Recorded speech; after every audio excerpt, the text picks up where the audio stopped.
Gary लवकर आण ना, मला भूक लागलीये. आज मस्त येतोय.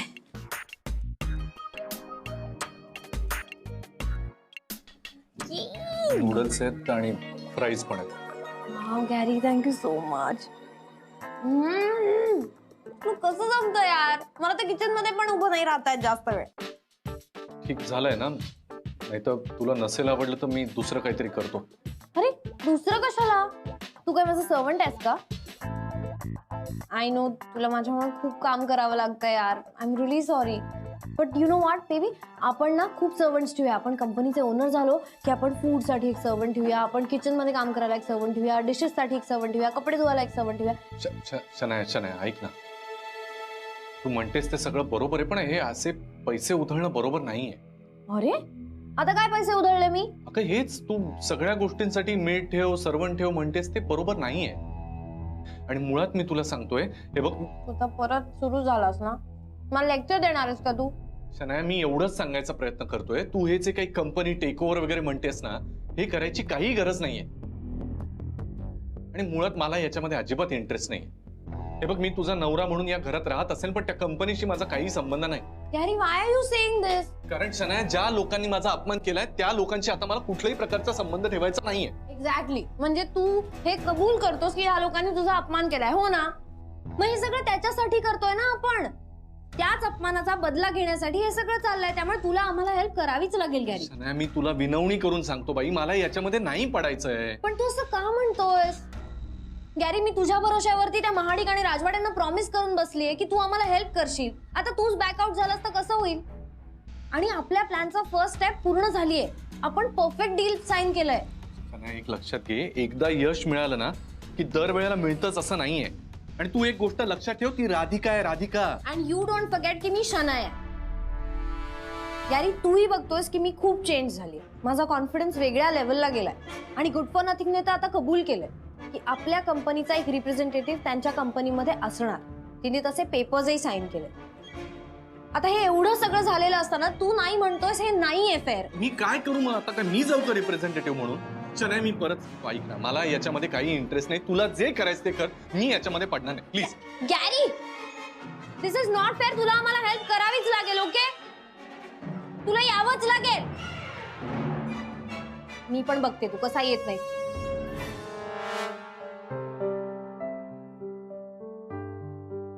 अथर्व कुठे? अभी अभ्यास करत आहे ना, माहिती त्याला सांगितलं तू पटपट अभ्यास कर, मी तुला मस्तपैकी गोष्ट सांगते. पट्टा बसलाय अभ्यासाला. चला बरं आहे, अभ्यास तर करायला लागला. करते हो. राधिका, तुझं काम झालं, पैसे जमा झाले, आनंद झाला सगळं ऐकून. माय खूप टेन्शन गेलं बरं. मी तर गणपतीला अभिषेक करणार आहे या मंगळवारी आणि भोगही चढवणार आहे. एवढं कशासाठी? कशाला म्हणजे मला आपलं वाटते. आता पहा बरं, तू हे सगळं कोण चांगलं करते, बाप्पा चांगलं करते का नाही, त्याला भोग चढवायचं आपलं कर्तव्य बनते. श्रद्धा असते आपली, अजून काही आई, पण ते तुमचं अभिषेकापुरतं मर्यादित राहत नाही. तुम्ही उपास तापास पण करता आणि हल्ली तुम्हाला ते झेपत नाही.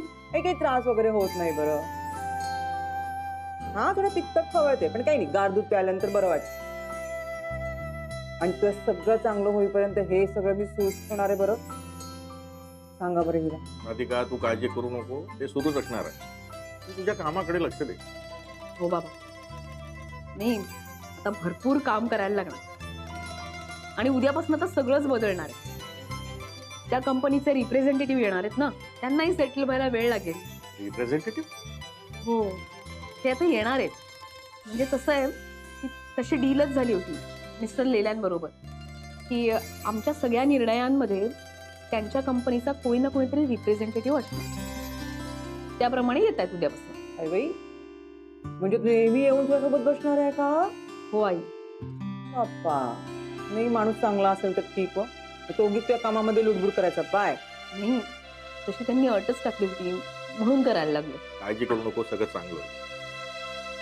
अगं सरिता, ज्या कंपनीने राधिका मसाल्यामध्ये पैसे लावलेत ना, ती फार मोठी कंपनी असेल ना. आणि मोठ्या कंपनीतली माणसं देखील चांगलीच असतात. काळजी नको करू राधिका, सगळं व्यवस्थित. तरी काळजी वाटते हो. काळजी तुला वाटतच राहणार. तू असा विचार करू नको राधिका. आपल्या हाताची बोटं सारखी असतात का? मग अगं प्रत्येक माणसांचे स्वभाव तरी सारखे कसे असतात? आणि येणारा माणूस वाईट विचारांचाच असेल, वाईट स्वभावाचा असेल, हे कशावर? तो चांगला असेल निश्चितच. हो बाबा. आणि एकदा सगळं स्थिरस्थावर झालं ना कंपनीचं, आणि या कंपनी बरोबरचं डील संपलं की पुन्हा आपणच आहोत की, मग काही प्रॉब्लेम येणार नाही. सगळं सुरळीत होणार. बी पॉझिटिव्ह.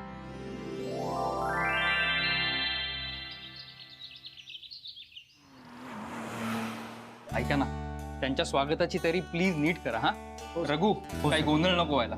नाही सर. हा टेन्शन देऊ नका मला प्लीज. सर, वहिनी आल्या नाहीयेत अजून. हो. हो काय, वहिनी आल्या नाहीयेत अजून. तो हे मला तू सांगतोयस की कंप्लेन करतोयस? कंप्लेंट कशाला करेन, सांगतोय तुम्हाला मी. पण हे मला माहिती आहे की ते आल्या नाहीये. हा, पण मला हेही माहिती आहे की ते घरातून निघालेत, कारण त्यांनी मला फोन केलं होतं. ते आता पोचतील कधी? नाही बरोबर आहे तुमचं, मला पटतंय. पण आता एवढ्या मोठ्या कंपनीचे रिप्रेझेंटेटिव्ह येणार म्हणजे कोणीतरी मोठी हस्ती असणार ना. मग ते आता आल्यानंतरच कळेल ना. बघितलं आले की नाही, काय उगाच टेन्शन घेतो. वहिनी हे बघा, काय? नवीन रिप्रेझेंटेटिव्ह साठी त्यांची जागा तयार करतोय वेलकम करायला. म्हणजे कसं आहे, ते इथे बसतील ना, सगळ्यांवर लक्ष ठेवू शकणार ते. आणि मुळात बाकीचे सगळे त्यांच्यावर लक्ष ठेवू शकणार. जोक सपाट, असं वाटतं की इथे ते कम्फर्टेबल असणार, म्हणून इथे ती जागा ठेवली. छान छान छान करताय, मस्त. बरं, सगळी तयारी झाली आहे ना? हो. फाईल वगैरे फाईल पण कदमांकडे ठेवल्या होत्या. हो, कुठे आहे कदम? हे कदम इकडे.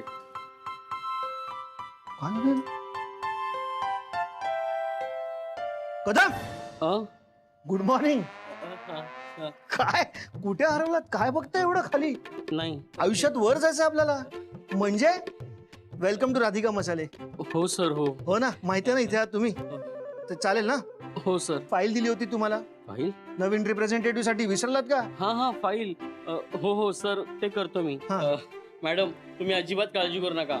मी एकदम काम चोख बजावणार आहे. हे असं खूप काळजी होणार. मग जा पटकन करा. हो. चला. वहिनी, काय झालं? ठीक आहे ना? मॅडम, पाहुण्याची स्वागताची तयारी उत्तम झालेली बा. आणि त्याच्यासाठी मी स्पेशल कडक चहा मागवलाय. त्याचा पाहुणचाराला कमीच पडणार नाही बघा. त्याच्यामुळे ते आपल्याशी चांगलंच वागतील. कशाला इतकं? आपण नॉर्मल वागायचं, जसे आहोत तसं राहायचं. अगदी बरोबर आहे वहिनींचं. उगीच गैरसमज व्हायला नको. जे काही आहे ते आरशासारखं लख्ख असायला हवं. आणि आपण आपल्या बाजूने सगळी तयारी करायची. वहिनी आपल्या बाजूने सगळी तयारी झालीये, पण ते कोण आहेत, कुठून येणार आहेत, काहीच कल्पना नाहीये. श्रेयस ते आज सकाळी लवकरच येतील असा मला लेलेंचा मेसेज आलेला आहे, तेव्हा येतीलच इतक्यात. ठीक आहे. बरं, मला एक एक्सेल शीट बनवायची, ती बनवून घेतो. तुम्ही एक फोन करून बघता का त्यांना? सरांकडनं नंबर घेतो आणि कॉल करतो.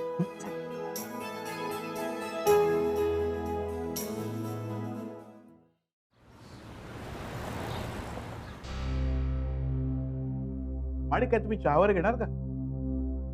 नाही नको. अहो, तुम्ही उगाच टेन्शन घेताय. राजवाडे साहेब, ही शनाया कशी आहे आपल्याला माहिती आहे ना. म्हणूनच म्हणतो बिंदास राहा.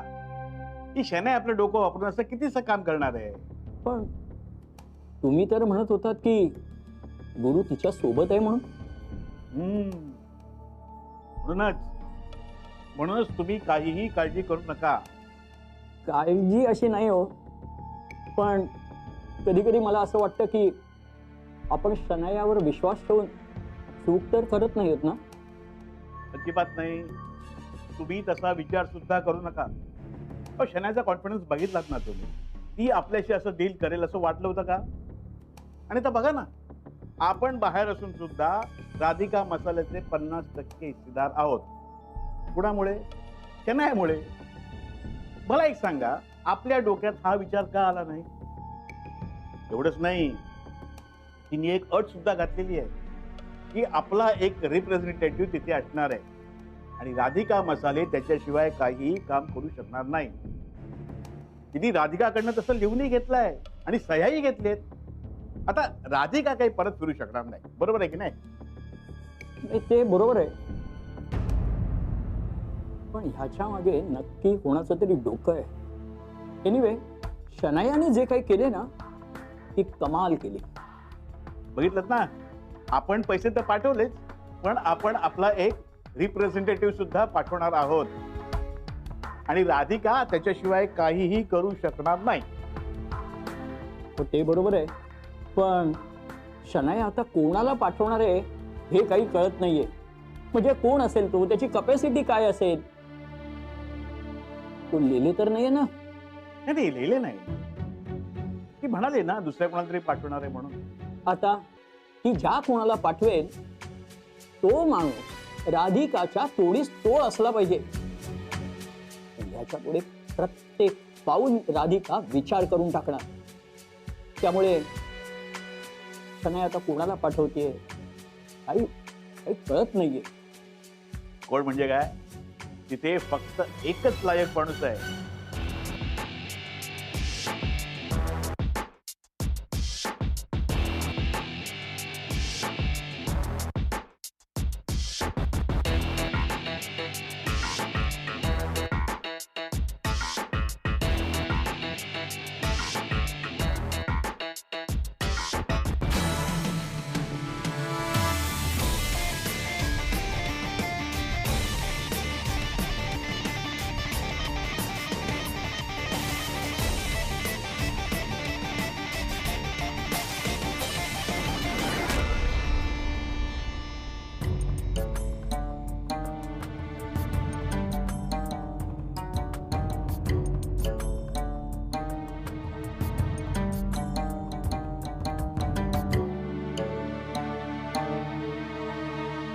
Thank you sir. ते रिप्रेझेंटेटिव्ह अजून आले नाही आहेत. सर ते लोक येणार होते, अजून आले नाहीयेत. अजून किती वेळ वाट पाहिजे? एकदा चेक करा ना, काही प्रॉब्लेम नाहीये ना? नाही आता मात्र हद्द झाली. नवीन ऑफिसमध्ये पहिल्याच दिवशी कुणी इतकं लेट जातं? नाही सर, मला वाटतंय वहिनी म्हणाल्या तसं काहीतरी प्रॉब्लेम असेल. एक फोन करून बघा ना त्यांना. फोन करायलाच हवा. तुम्ही फोन करा, मी बोलते. हो वहिनी तुम्हीच बोला आणि लिलिंगला स्पष्ट विचारा की कुठे आहे काय ते, प्लीज क्लॅरिटी द्या. बघते. रिंग वाजते.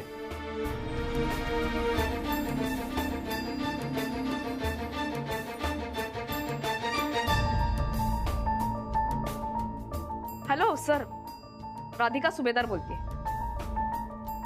हा नाही, तुमचे रिप्रेझेंटेटिव्ह येणार होते, त्यांची वाट पाहतोय आम्ही, अजून आले नाहीयेत. हो का? हो पण बरं बरं ठीक आहे, काही प्रॉब्लेम नाही. हो पण त्यांचं नाव काय तुम्हालाही माहिती नाही? ओके ओके ठीक आहे, नो प्रॉब्लेम. ठेवते फोन. थँक्यू.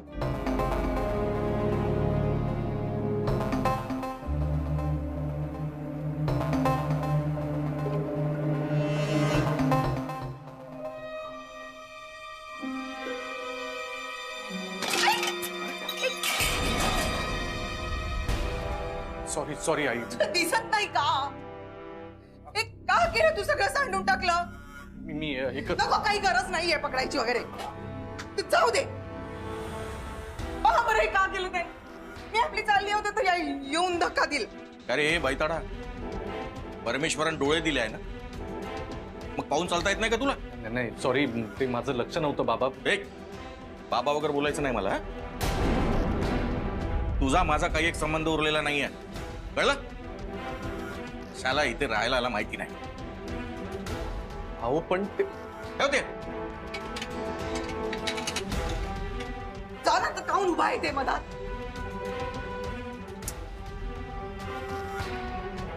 काय काय चाललंय तुझं? नाही काही नाही. ते चल चल चल. या माणसांमुळे आपल्याला त्रास होता सरिता. आपल्या सोसायटीला त्रास व्हायला लागला. नाही कंप्लेंटच करायला पाहिजे महाजनींकडे यांची. त्याचा तरी काय उपयोग होणार ना? निर्लज्ज माणसं. जाऊन दे ना आपलं. कशाला उगीच तर देवाला जाताना डोक्यामध्ये राग नको. चला आपण आपले चालले जाऊ. चला चल चल, ते फुलं वगैरे बाहेर मंदिरातच घेऊ. चल सांभाळून चल. सॉरी आई बाबाही कधीच सुधारणार नाहीत. सतत बोलत असतात. नाही यांच्या राधिका मसाल्याच्या मालकिणीला घरी बसवेन ना, तेव्हा या सगळ्यांची तोंड बंद होतील. हा हॅलो. हा आलो चालू सर. नाही आलो चालूच. एक minute. Madam coffee. Yes thank you. Madam बसू नका. का काय आलं त्याचा स्क्रू खराब झाला मॅडम. रघु? बरं झालं आत्ताच सांगितलं, नाही तर मी बसणार होते. सॉरी मॅडम, आज माणूस येणार आहे, तो आज ठीक होऊन जाईल ते. बरं ते लवकरात लवकर करून घ्या मग. हो मॅडम. हा बरं. आनंद भाऊजी कुठे आहेत? आनंद सर बाहेर आहे, ते पुढे येणार आहेत ना, त्याची वाट बघताय. बरं ठीक आहे, हो मॅडम. आलेच मी. हो.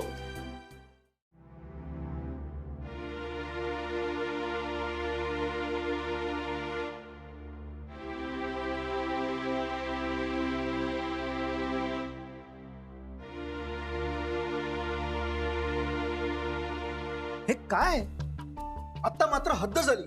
अरे अजून कसे आले नाहीत कोण? बरं तर बरं, त्यांना नावही माहित नाही. रिडिक्युलस यार. Sir sir please please cool down. तुम्ही चिडचिड करून काय होणार आहे? तेच तर, आपण अजून थोडा वेळ वाट पाहू. वहिनी अजून किती वेळ वाट पाहिजे आपण?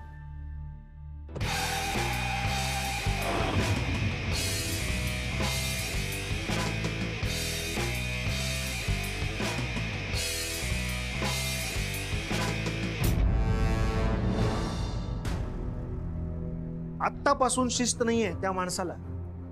तो खरंच रिलायबल माणूस असेल का? सर ते कसं कळणार आपल्याला? हे ना अवघड जागेचं दुखणं झालंय, दुसरं काही नाही. हो ना. आणि आपल्याला काही बोलता येणार नाही. नाही कशाला नाही. हा वहिनी, त्यांनी मनमानी केली ना तर ते सहन करायची नाही, ते चालू द्यायची नाही. हो नाही प्लीज, हे मी क्लिअर करून सांगतो तुम्हाला. भाऊजी हो येत नाही ऑफिसला वेळेत, काय करणं करणार आहे ऑफिस? तुम्ही चिडू नका बरं.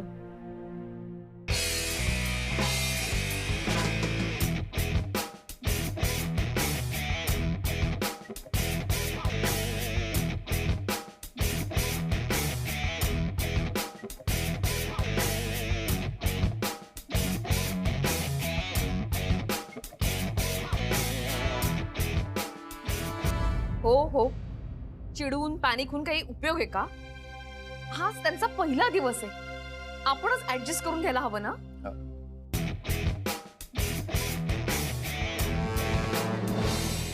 वही पण असं कसं? त्याच्या समोर आपल्याला स्वतःला का कमी समजायचं? कमी समजायचा हा मुद्दा नाही.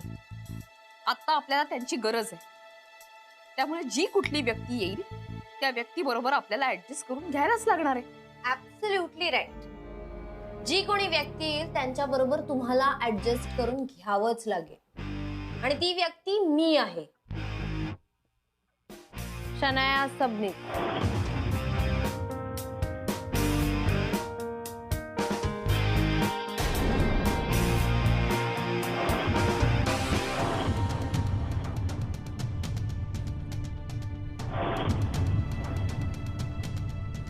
शन्या, तू घरात त्रास देते तेवढा पुरेसा नाहीये का?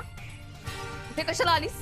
एक मिनिट. मी इथे एका कंपनीची रिप्रेझेंटेटिव्ह म्हणून आली आहे, सो नीट बोल. ओके?